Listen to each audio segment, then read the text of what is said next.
কুমিল্লার বিভিন্ন আসনে নির্বাচনী প্রচার চালাচ্ছেন জামায়াতে ইসলামের আমির ডাক্তার শফিকুর রহমান। এরই ধারাবাহিকতায় তিনি আজ বক্তব্য রাখবেন চৌদ্দগ্রাম, নিমসার ও দাউদকান্দির নির্বাচনী জনসভায়। জামায়াতের আমির এই মুহূর্তে চৌদ্দগ্রাম হাই স্কুল মাঠে কথা বলছেন। আমরা সরাসরি চলে যাচ্ছি সেখানে। ইজ্জত উপর ভর করে আমরা আর কোনো আধিপত্যবাদকে মানব না। আমরা আর কোনো ফ্যাসিবাদ দেখতে চাই না। আমরা আর কোনো দুর্নীতিগ্রস্ত সরকার এই দেশে দেখতে চাই না। আমরা একটি মানবিক বাংলাদেশ দেখতে চাই। সেই বাংলাদেশের আপনাদের দোয়া এবং ভালোবাসায়, মহান আল্লাহ তাআলার ইচ্ছায় বিইজনিল্লাহ ইনশাআল্লাহ এই 11 দল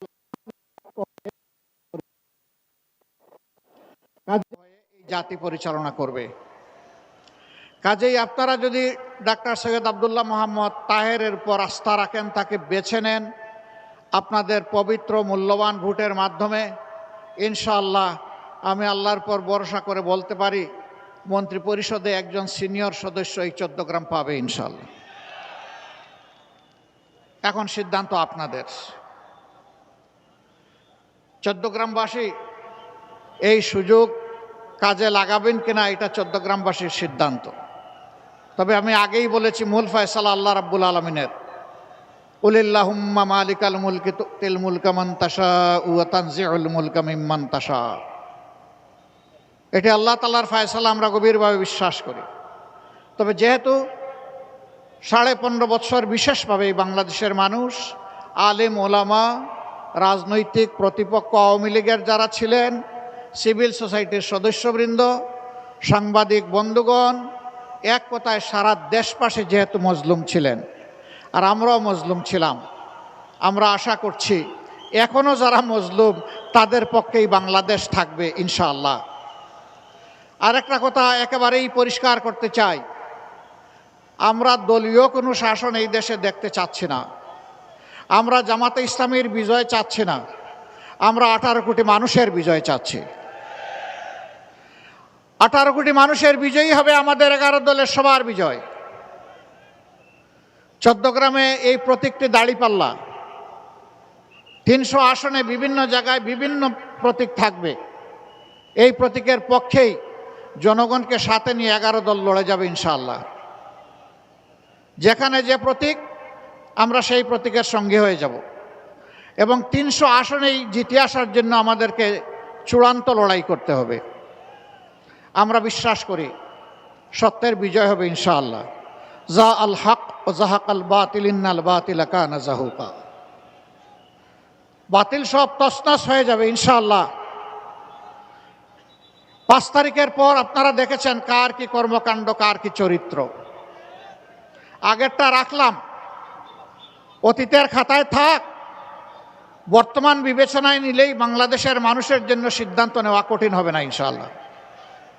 যারা আমার সম্পদেও হাত দেয়, যারা আমার জীবনেও হাত দেয়, যারা নিজেদের জীবনকে শেষ করে দেয় এবং যারা আমাদের মায়েদের ইজ্জতে হাত দেয়, আমার মায়ের পেটে লাথি মারে, আমার মায়ের কাপড় খুলে নেওয়ার জন্য হুঙ্কার দেয়, তাদের হাতে কি বাংলাদেশের 9 কোটি মা নিরাপদ? তো তারা মাথা গরম করলো কেন শীতের দিনে? এখন তো মাঘ মাস, নাকি এখন চৈত্র মাস? মাঘ মাসে মাথা গরম হওয়ার তো কোনো কারণ ছিল না।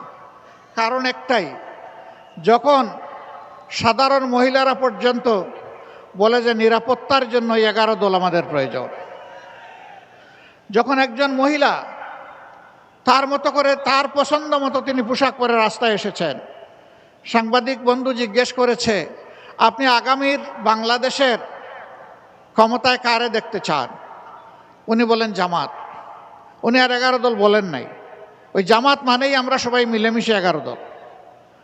বলছে কেন জামাত? ওই মহিলাটি বলেছেন জামাত আসলেই দেশটা ঠিক হবে।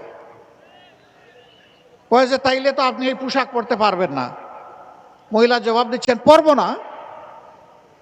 অন্য পোশাক পরতে হবে। কয় তাই পরবো। আচ্ছা, জামাতের কোন জিনিসটা আপনার ভালো লাগে? কয় জামাতই আমার ভালো লাগে।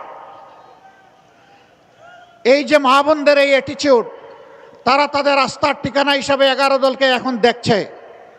এইটাই কাউকে কাউকে একটু পেরেশান করে তুলেছে।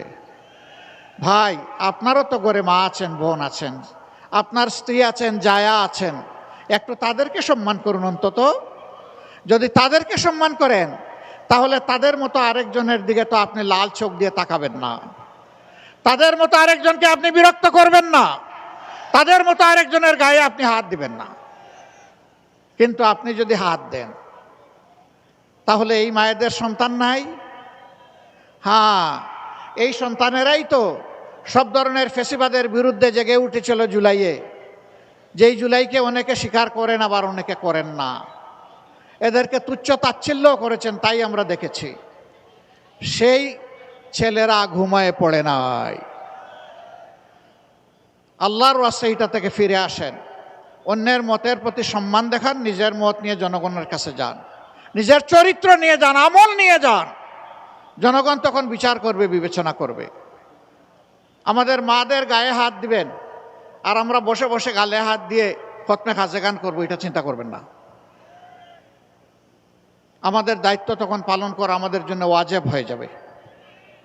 বাধ্য করবেন না আমাদেরকে। ফিরে আসুন, মাকে সম্মান করুন, মায়ের জাতিকে সম্মান করুন। প্রিয় দেশবাসী, আমাদের অঙ্গীকার তো স্পষ্ট। আমরা বলেছি চাঁদাবাজি সহ যত দুর্নীতি আছে আমরা এগুলার জড় কেটে দিতে চাই, ইনশাআল্লাহ তাআলা লাজিম। এটা করতে চাচ্ছি, মানে প্রত্যেকটা নাগরিক তার জীবন, সম্পদ এবং নিরাপত্তা ভোগ করবে ইনশাআল্লাহ। এমন হালাল রুজি দিয়ে সম্মানের সাথে সে থাকবে ইনশাআল্লাহ। এই কর্ম এখন জড়িত আছে, ছেড়ে দেন, এই অপকর্ম ছেড়ে দেন, জাতিটাকে আর করবেন না। এক সময় আপনার মুসলিম ছিলেন, এখন জালিম হতে গেলেন। মুসলিম কিভাবে জালিম হয়? আমরা আশা করব সংশোধন হবে। যদি না হয়, আল্লাহ যদি আমাদেরকে সেই সরকারটা গঠন করার তৌফিক দেন, আমরা সতর্ক করব, সংশোধনের সুযোগ দেব। যারা সংশোধন হয়ে সতর্ক হয়ে সুস্থ জীবনে যারা আসবেন না, বিশুদ্ধে আমাদের কোনো মায়া দয়া থাকবে না, আমরা চরম হয়ে অবস্থান নেব।